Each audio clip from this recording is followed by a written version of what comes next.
Last night, on the President's orders, U.S. Central Command, under the command of General Eric Kurilla, executed Operation Midnight Hammer, a deliberate and precise strike against 3 Iranian nuclear facilities.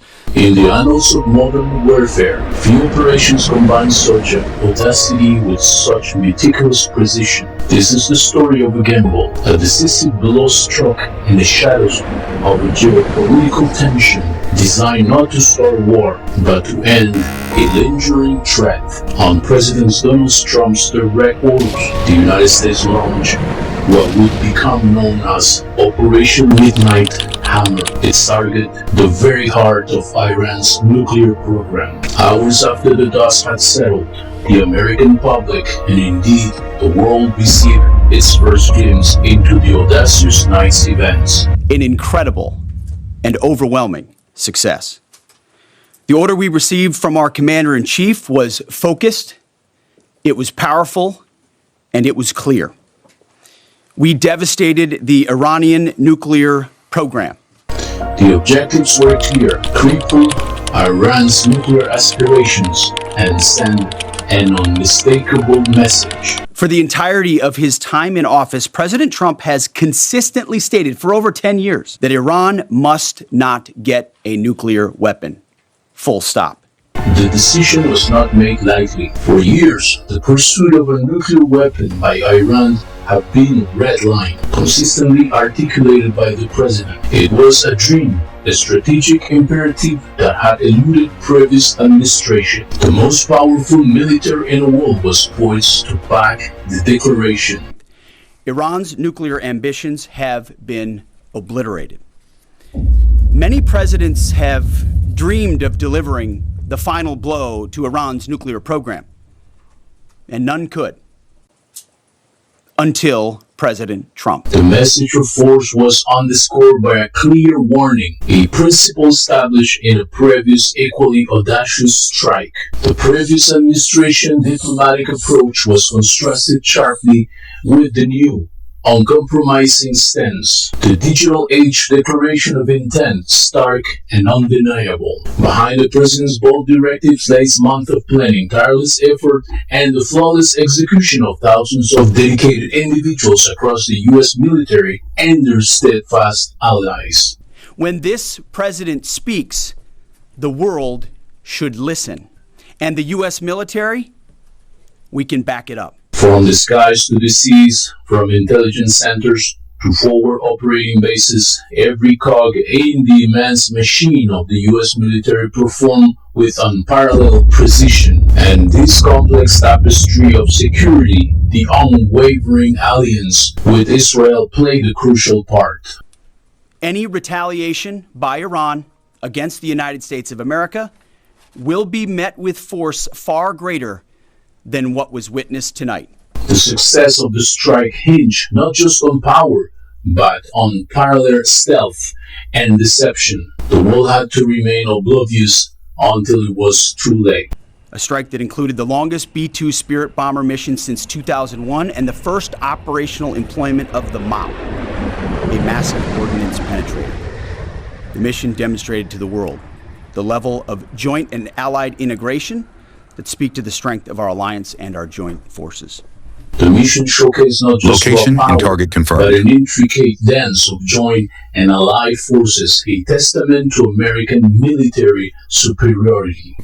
Last night, on the President's orders, U.S. Central Command, under the command of General Eric Kurilla, executed Operation Midnight Hammer, a deliberate and precise strike against 3 Iranian nuclear facilities. With the political message delivered, it was time for the chairman of the Joint Chiefs to reveal the intricate choreography of the Operation Midnight Hammer. At midnight Friday into Saturday morning, a large B-2 strike package comprised of bombers launched from the continental United States. As part of the plan to maintain tactical surprise, part of the package proceeded to the west and into the Pacific as a decoy, a deception effort known only to an extremely small number of planners and key leaders here in Washington and in Tampa. The main strike package comprised of 7 B-2 Spirit bombers, each with 2 crew members, proceeded quietly to the east with minimal communications. Location Throughout and the target 18-hour confirmed. flight into the target area, the aircraft completed multiple in-flight refuelings. Once over land, the B-2s linked up with escort and support aircraft in a complex, tightly timed maneuver requiring exact synchronization across multiple platforms in a narrow piece of airspace, all done with minimal communications. This type of integration is exactly what our joint force does better than anyone else in the world.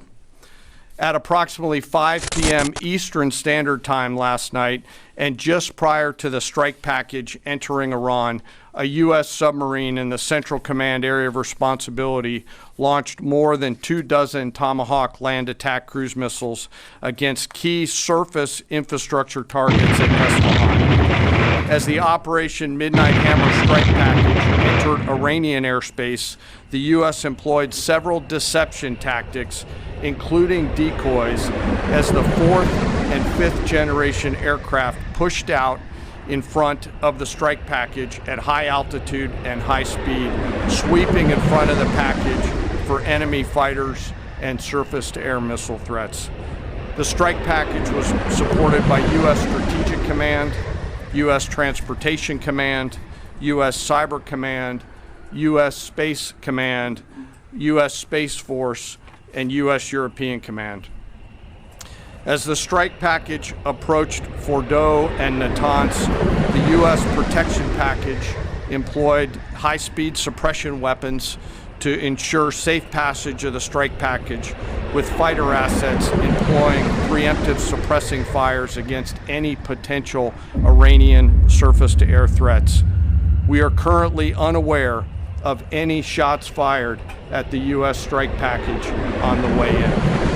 At approximately 6:40 p.m. Eastern Standard Time, 2:10 a.m. Iran time, the lead B-2 dropped 2 GBU-57 massive ordnance penetrator weapons on the first of several aim points at Fordo. As the president stated last night, the remaining bombers then hit their targets as well, with a total of 14 MOPs dropped against 2 nuclear target areas. All 3 Iranian nuclear infrastructure targets were struck between 6:40 p.m. and 7:05 p.m. Eastern Time. Again, that's about 2:10 in the morning local time in Iran, with the Tomahawk missiles being the last to strike at Esfahan to ensure we retain the element of surprise throughout the operation.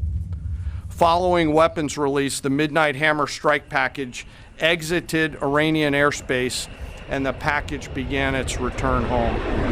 We are unaware of any shots fired at the package on the way out. Iran's fighters did not fly. Location and it appears that Iran's surface-to-air missile systems did not see us. The operation commenced with an epic journey, a strategic gambit that began thousands of miles away.